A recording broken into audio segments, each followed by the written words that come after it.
we are going to record it. Okay, so today we are going to discuss the case study, and that this is a paper. ठीक है, AS Economics का data response है paper 2.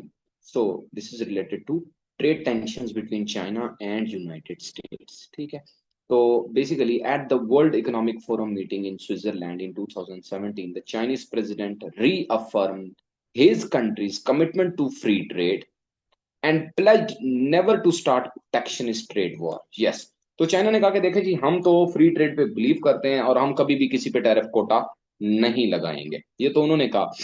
और protectionist trade war, और to be benefit from devaluation of its currency, यानी कि अपनी currency को खुद से डीवैल्यू नहीं करेंगे. Meanwhile the United states president stated that America first. ये स्लोगन जो अमेरिका फर्स्ट का था, ये बेसिकली डोनाल्ड ट्रंप ने दिया था. जैसे पाकिस्तान फर्स्ट का स्लोगन था जो कि भाई पहले पाकिस्तान बाद में बाकी. डॉक्ट्राइन मींस इंक्रीज प्रोटेक्शनिज्म, यानी उन्होंने कहा प्रोटेक्शनिज्म करेंगे, यूएसए ने कहा. And he repeatedly threaten to impose tariff and quotas on Chinese goods. ठीक हो गया. During 2016 the value of the US dollar rose against most currencies, यानी कि यूएसए, अब आपको पता है ना कि जिस कंट्री की करेंसी एप्रिशिएट कर रही होती है वो एक्सपेंसिव हो जाती है as compare to other countries, तो उसकी एक्सपोर्ट फॉल करती है क्योंकि एक्सपोर्ट प्राइसेस राइज कर जाती हैं. तो ये बात यहां पर बताई जा रही है. In contrast Chinese yuan weekend, Chinese currency depreciate हुई. कहां से? 6.20 से 6.95. ये यानी कि पहले आपको इतनी तो समझ है ना कि 6.2 और फिर 6.9, इसका मतलब ये होता है कि अब more will be paid to get $1. ये बात हो गई. आगे चलते हैं. और उससे चाइना को फायदा हुआ. The US president has accuse China of internationally, खुद से वो कहता है कि ये अपनी करेंसी को डाउन कर रहा है in order to boost Chinese export competitiveness. Competitiveness क्या होता है? इसका मतलब ये होता है कि आपकी प्रोडक्ट चीपर हो जाए as compare to the foreign products. तो despite strong downward pressure on its currency, China has attempted to keep the yuan US dollar exchange rate relatively stable. यानी कि फर्दर भी डेप्रिशिएट हो सकता था चाइनीज करेंसी, लेकिन उन्होंने कोशिश की कि भाई उसको स्टेबल रखें, यानी वो. और कॉस्टिंग मोर देन 2 ट्रिलियन. अच्छा, अब ये वाला जो लाइन है ना, ये अब आपके सिलेबस में नहीं है. ये है फिक्स्ड एक्सचेंज रेट की लाइन, ये वाली, कि जब आप अपने एक्सचेंज रेट को मेंटेन करने के लिए मार्केट में डॉलर को फ्लोट करें, यानी शॉर्टेज को रिमूव करें, तो ये अब आपके सिलेबस में नहीं है, तो ये लाइन की टेंशन आप ना लें. लेकिन थोड़ी सी इंफॉर्मेशन मैं आपको बता रहा हूँ कि अपने आप एक्सचेंज रेट को अगर आप फिक्स करना चाहते हैं ना, तो आप भी वो वाला काम करते हैं. याद है वो किससे कहते हैं? Buffer stock. एक्स्ट्रा को परचेज कर लेना, शॉर्टेज को रिमूव कर देना. तो ये एक्चुअली जब डॉलर की शॉर्टेज हुई ना यूएस चाइना के अंदर, तो उसने $2 ट्रिलियन जो है ना मार्केट के अंदर फ्लोट किया, यानी खुद से सेल किया चाइना गवर्नमेंट ने अपने रिजर्व में से. China has stated that it does not want to yuan to fall, यानी वो नहीं चाहता था कि चाइनीज करेंसी मजीद डेप्रिशिएट हो. अच्छा, but no country has complete control over the exchange rate. तो ये याद रखेंगे, एक्सचेंज रेट पे किसी कंट्री का कंप्लीट कंट्रोल नहीं होता, वो मार्केट फोर्सेस पे ज्यादा रिलाई कर रहा होता है, जिसे फ्लोटिंग एक्सचेंज रेट कहते हैं. ये एक स्टोरी हो गई. अच्छा, इससे रिलेटेड जो क्वेश्चन आएगा वो हम नहीं करेंगे, कोई बात नहीं. China like Japan Germany usually, ये अब यहां से आपका फिर से सिलेबस है, हैज करंट अकाउंट सरप्लस. अब आपको पता है सरप्लस में इनफ्लो ज्यादा है, आउटफ्लो कम है on the balance of the payment. But China current account surplus as a percentage of GDP fell, यानी पहले उसकी जीडीपी का यानी 2% था सरप्लस, लेट सपोज नहीं 12% था, अब हो गया 10%, तो ये सरप्लस फेल हुआ है. And the International Monetary Fund यानी IMF expect to decrease it further, और लग रहा है कि चाइना को फर्दर भी लॉस होगा. ठीक है जी. There are 3 policy paths that a country can follow with regard to exchange rate. ये देखो 3 तरीके होते हैं एक्सचेंज रेट को कंट्रोल करने के. एक जो हमारे पास सिलेबस में है, फ्लोटिंग. दूसरा फिक्स्ड. और तीसरा मैनेज्ड होता है. 3 तरीके होते हैं. वो आपको वैसे भी हमने एक करना है, आपकी बुक में भी ये लेवल लाइन ऐड है अभी नए सिलेबस में भी, कि there are 3 types of exchange rate. अच्छा, each of these has various advantages and disadvantages, यानी कि फिक्स्ड के अपने एडवांटेज डिसएडवांटेज हैं, फ्लोटिंग के अपने, मैनेज के अपने. आपको सिर्फ अगर अभी पेपर में आया तो आपको फ्लोटिंग के बारे में पूछेगा, फिक्सिंग के नहीं. At present China policy is to manage float, तो इसका मतलब ये फिर वही वाली बात, आपका सिलेबस का पार्ट ये वाला नहीं है. But some economist argued that yuan dollar exchange rate regarded as being especially important and so might better if China decided to fix यानी वो कहते हैं फिक्स एक्सचेंज रेट कर ले तो अच्छा है, तो ये आपके सिलेबस में नहीं है, इसलिए टेंशन ना ले, हम आगे चलते हैं क्वेश्चन की तरफ जाते हैं। क्वेश्चन में अच्छा ये बताएं पूरे केस स्टडी में समझ क्या आया। पूरे केस स्टडी में ये समझ आया कि चाइना और यूएसए की आपस में चल रही है फाइट। अच्छा चाइना यूएसए कह रहा है कि मैं भाई प्रोटेक्शनिस्ट मेजर की तरफ जाऊंगा और अपनी ट्रेड को इंप्रूव करूंगा। चाइना को करंट अकाउंट सरप्लस है, यूएसए को नहीं है। और चाइना का ओवरऑल करंट अकाउंट सरप्लस जो है वो फॉल कर रहा है gradually as a percentage of GDP, that's. और बाकी एक्सचेंज रेट की बात हुई है। क्वेश्चन अच्छा अब ये देख लें कि ये आपका एक्सचेंज रेट है, इसकी अंडरस्टैंडिंग है किसी को? थोड़ा सा जरा गौर से देखें 2014 में ये हो क्या रहा है, कोई मुझे बता सकता है इस ग्राफ को देख के कि युआन जो कि चाइनीज करेंसी है against sir US yuan dollar उसके साथ। डिप्रिसिएट होता जा रहा वेरी गुड। पहले मिल रहे थे 6, यहाँ पे 2014 में 6 युआन देने पड़ते थे टू गेट $1। और यहाँ पे आगे देखें 17 में अप्रोक्स अप्रोक्स ये हो गया 6.8 देने पड़ रहे हैं टू गेट $1। तो युआन डिप्रिशिएट कर रहा है, ये ग्राफ उस चीज को रिप्रेजेंट कर रहा है। ऐसे ग्राफ हमने पहले भी केस स्टडी में किए हुए हैं, अहमद ने भी, आप लोगों ने भी, हमने किए हुए हैं। ठीक है, आगे चलते हैं नेक्स्ट। हाँ जी क्वेश्चन देखें जी।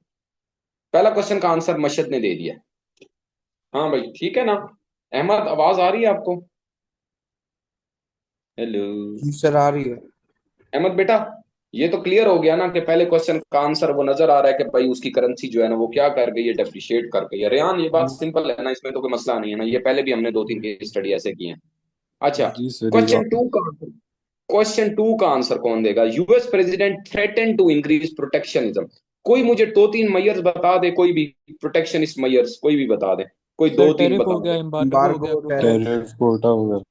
Very good very good. किसी को वीईआर का पता है? वॉलेंटरीली एक्सपोर्ट रिस्ट्रेंट, वीईआर कोई मुझे बस उर्दू में बता दे कि यस सर सर जी अगले ये कंट्री होती को खुद ही रोकना कि भाई हमें वो इम्पोर्ट ना करें। है।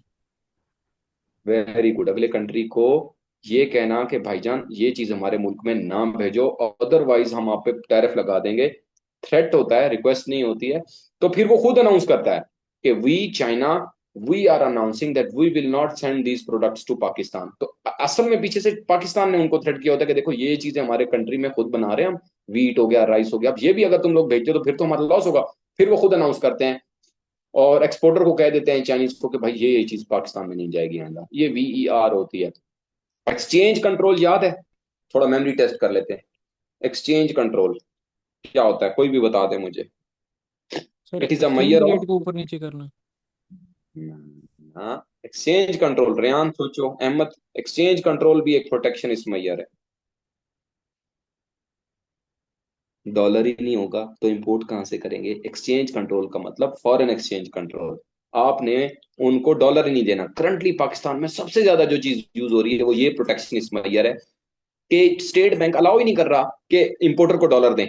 अब डॉलर पाकिस्तान में अगर बैंकों के पास है भी, वो कहते हैं नहीं इस मकसद के लिए हमने नहीं देना। So control on the foreign exchange, ठीक है जी, limit on the foreign exchange for importing the thing, तो वो अलाउ ना, ये होता है एक्सचेंज कंट्रोल। और होता है रेड टेप, एडमिनिस्ट्रेटिव बर्डन, यानी सिस्टम को कॉम्प्लिकेटेड कर दें, इतनी वो कर दें, दफ्तरों के चक्कर जिसे रेड टेप कहते हैं, इतनी परमिशंस रख दें, स्टैंडर्ड सेट कर दें कि डिस्करेज हो जाए इंपोर्टर के, यार इंपोर्ट ही नहीं करनी। चलें, अब आपको क्वेश्चन क्या कर रहा है पता है? वो क्वेश्चन देखें। A explain using a diagram how one of the method protection mention in article can work.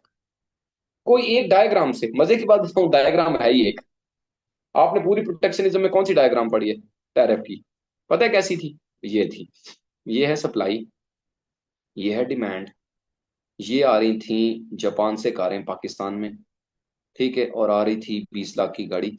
हमने 100% अगर टैरिफ लगा दिया तो वो अब 40 की हो गई। तो ये बस आपने ये ओ सॉरी सॉरी सॉरी, ये थोड़ा नीचे रखना होता है ये। तो ये हो गया, इससे आप कहते हैं सप्लाई प्लस टैक्स, पहले ये सप्लाई बायर से आ रही। अब आप इसको ज्वाइन करें ना करें ये सारे का सारा सीन, ठीक है जी, कर दें तो बहुत अच्छा है। और आपको यूं शो करना पड़ेगा कि भाई पहले जो हमारी ट्रेड थी ना वो थी इतनी, ये हम इंपोर्ट कर रहे थे इतना, that was import. Locally produce हो रहा था इतना, ये लोकल सप्लाई थी, इसे कहते हैं लोक सप्लाई, डोमेस्टिक सप्लाई। और ये थी डोमेस्टिक डिमांड डीडी, इतना इंपोर्ट कर रहे थे। अब टैरिफ लगने के बाद हम सिर्फ इतना इंपोर्ट कर रहे हैं। और ये वाला जो एरिया ये टैरिफ रेवेन्यू है। अगर ये डायग्राम नहीं आती दोबारा से आपने इसको थोड़ा देखना है बेटा, ठीक है जी। ना समझ है मुझे बताइएगा टैरिफ की डायग्राम कहीं भी लिखेंगे ना टैरिफ डायग्राम नेट पे ना, किसी भी एएस यूनिवर्सिटी का लेवल यही डायग्राम है एक ही। अब हमें बनानी है, इसके पूरे मार्क्स मिलेंगे और मार्क्स चेक कर रहे हैं, आपको 4 मार्क्स दे रहा है कुछ के। Explain 2 effects of fall in China's current account surplus of for China's economy. कोई मुझे बता देगा कि किसी का अगर सरप्लस कम हो जाए, करंट अकाउंट सरप्लस कम हो जाए, पहले होता क्या है मैं बताता हूं। आप कि मैं सिर्फ इंपोर्ट एक्सपोर्ट से समझ जाता हूं। आप एक्सपोर्ट कर रहे हैं 1000 की और इंपोर्ट कर रहे हैं 600 की, तो कितना आपको बच रहा है? 400 सरप्लस। अब ये सरप्लस 400 के बजाय ये यूं हो जाए, 800 की इंपोर्ट है, एक्सपोर्ट उतनी है, अब ये 200 हो गया। तो सरप्लस फॉल करने का चाइना पे क्या इंपैक्ट होगा? टू टू इंपैक्ट बताने हैं। इन्फ्लेशन हाई होगा। बेटा बात सुने, इन्फ्लेशन हाई होगा। एक रीजन तो ये है कि जहां तक मतलब मैं मेरे माइंड में जो एक चीज है, एक तो ये है कि भाईजान आपकी एग्रीगेट डिमांड फॉल करेगी क्योंकि आपकी एक्सपोर्ट इसका मतलब है फॉल हुई है मे बी। दूसरा आपकी करेंसी वीक हो जाएगी। पूरे आर्टिकल में वो बार बार क्या कह रहा है, करेंसी चाइना की वीक हो रही है। इसका मतलब है आपके इनफ्लो कम हो गए हैं डॉलर के और आउटफ्लो इंक्रीज कर रहे हैं। जब भी इनफ्लो कम हो रहे हो और आउटफ्लो बढ़ रहे हो तो सरप्लस फॉल करता है।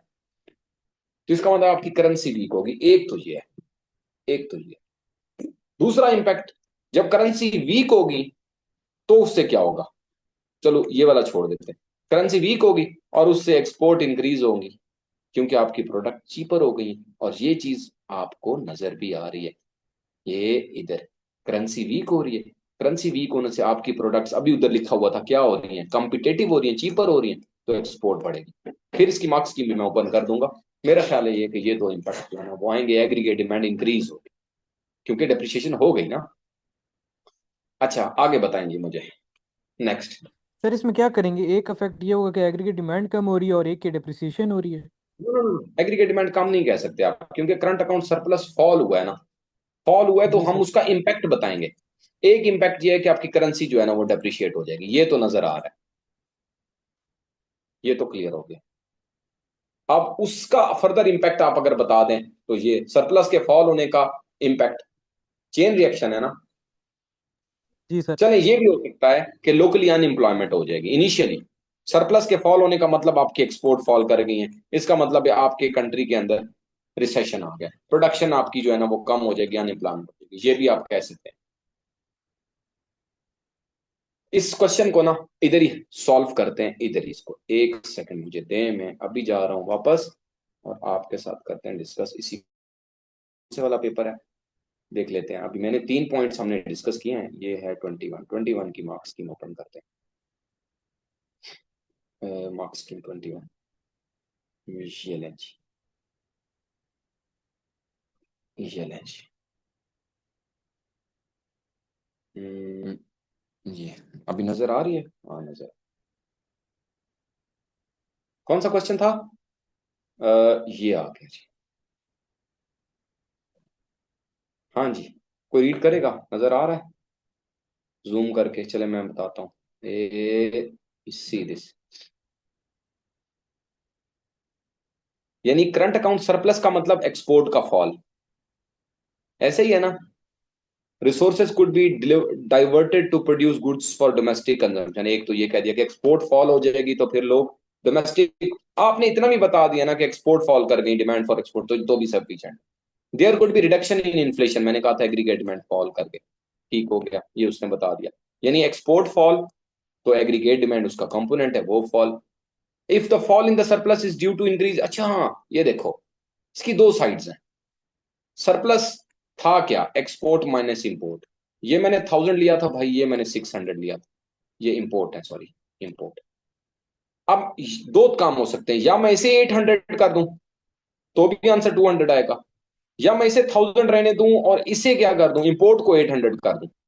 तो इंपोर्ट बढ़ी है या एक्सपोर्ट फॉल हुई है, दो डिफरेंट आंसर दिए हैं।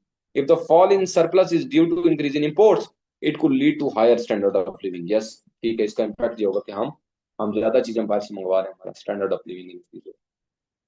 अगर हमारी, देखा मैंने अभी बताया था, एक्सपोर्ट अगर फॉल हुई है तो उससे अनएम्प्लॉयमेंट होगी, ये बता दिया उसने, और इकोनॉमिक ग्रोथ भी कम हो जाएगी। एक चीज उसने नहीं बताई सारी स्टोरी के अंदर कि एक्सचेंज रेट फॉल हो जाएगा। आपका एक्सचेंज रेट जो है वो डेप्रिशिएट कर देगा, ये भी उसका इम्पैक्ट।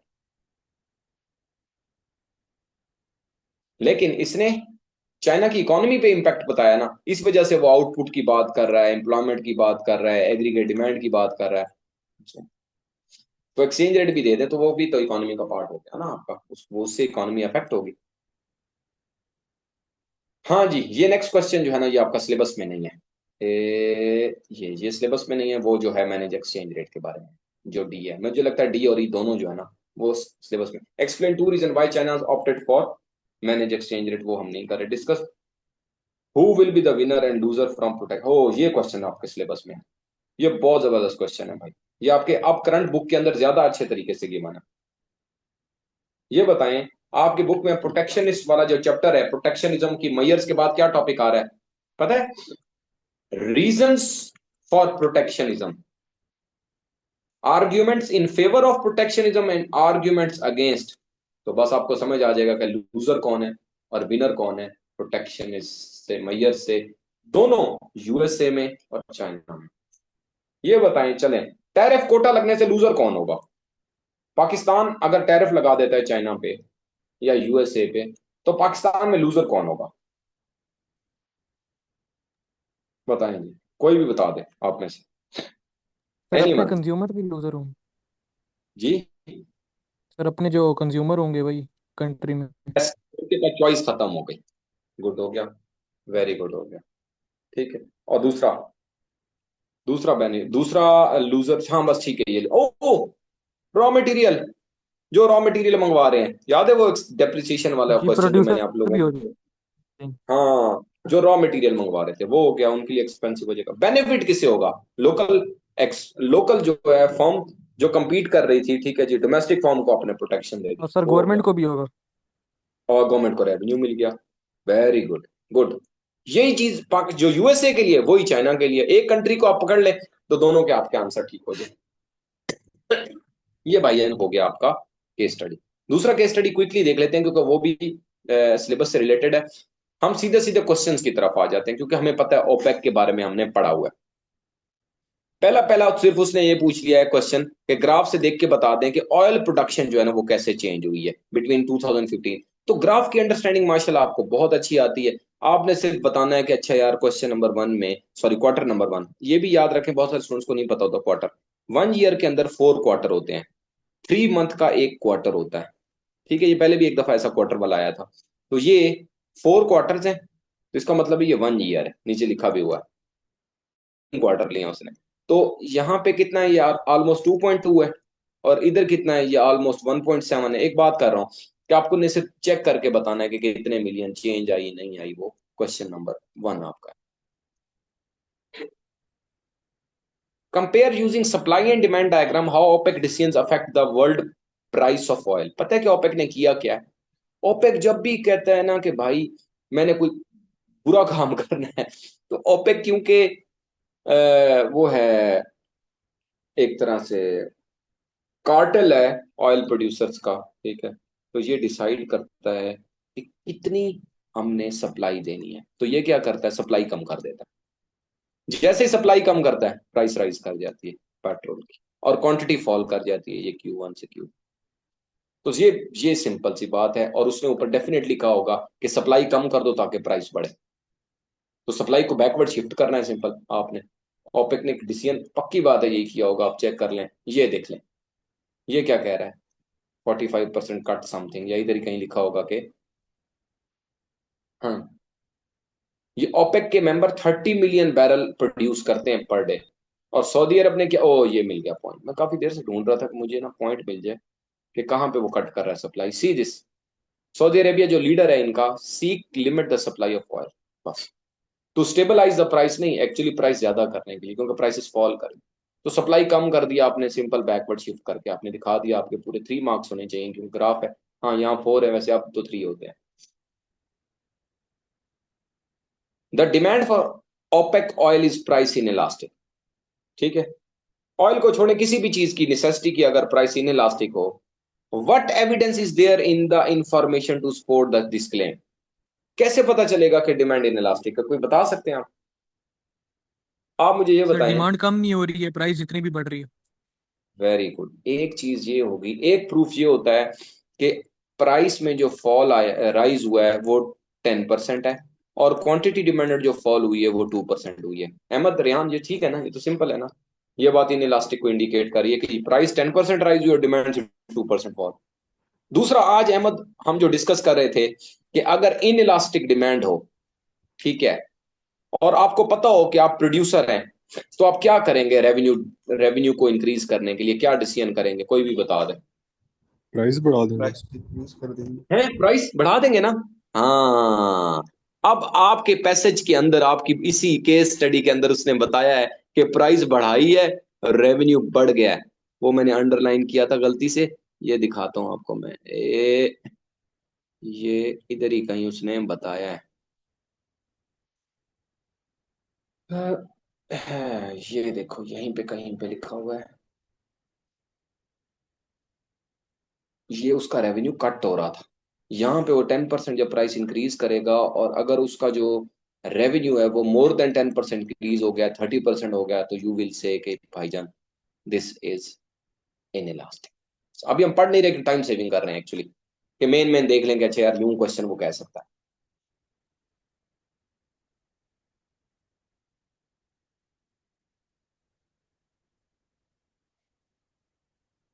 अच्छा, ये क्वेश्चन है, कहता है कि show that production in Nigeria oil sector decline sharply, graph में कह रहा है, ड्यूरिंग दिस पीरियड।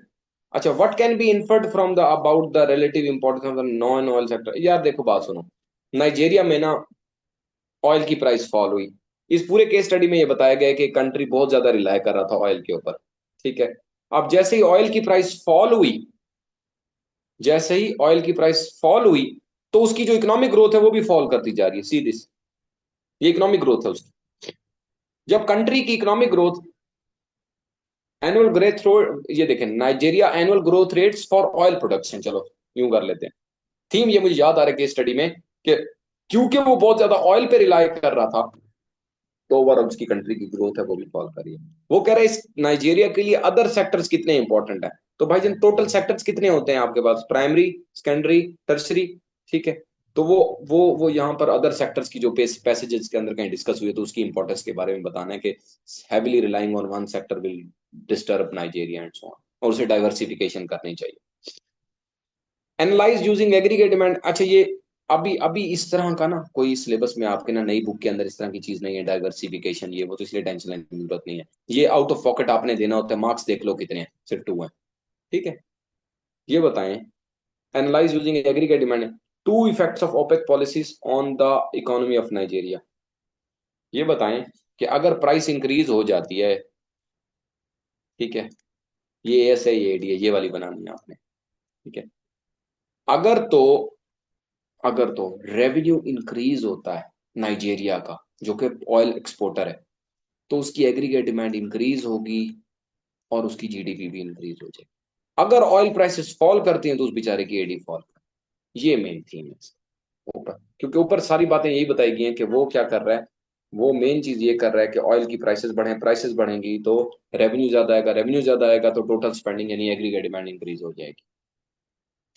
और last one, discuss with the help of information the extent to which OPEC will able to control the world price of oil।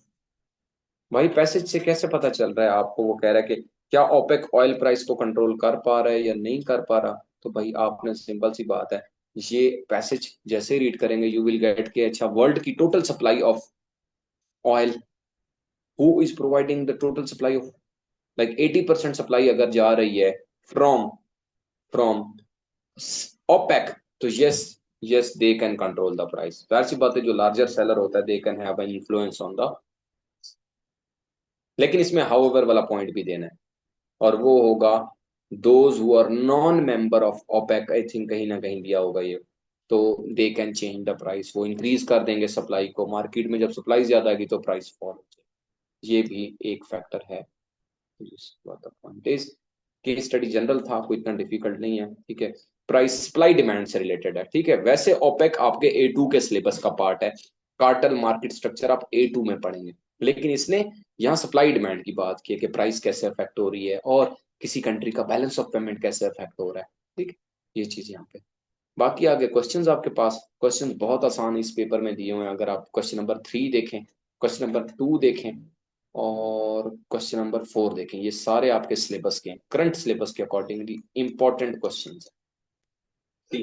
पहला merit good demerit good, ये many times मेरे मेरे question की list के अंदर ये very important है। मैंने आपको कहा हुआ है type of goods, elasticity, P मिन पी मैक्स, टैक्स सब्सिडी कर लें, आपका क्वेश्चन अटेम्प्ट हो जाएगा। ठीक है, माइक्रो में से, मैक्रो में से बार बार मैं आपको कहता हूँ इन्फ्लेशन से क्वेश्चन आता है। सी, कॉस्ट पुश और डिमांड पुल में क्या डिफरेंस है। Discuss most serious problem faced by economy with high increasing rates of inflation. क्या कंट्री में सबसे ज्यादा बड़ा प्रॉब्लम क्या इन्फ्लेशन होता है। तो अब आपने इसमें हाउएवर देना है कि इसके अलावा भी प्रॉब्लम हो सकते हैं, आप इनइक्वालिटी कह सकते हैं, आप करंट अकाउंट बैलेंस कह सकते हैं कि उसमें डेफिसिट कह सकते हैं, उसके अलावा आप फॉल इन इकोनॉमिक ग्रोथ कह सकते हैं कि वो तो आपने इसके अलावा भी आपने बताना है। ज्यादा फोकस आपका इन्फ्लेशन पे हो गया और इन्फ्लेशन के कॉन्सिक्वेंसेस पे हो गया।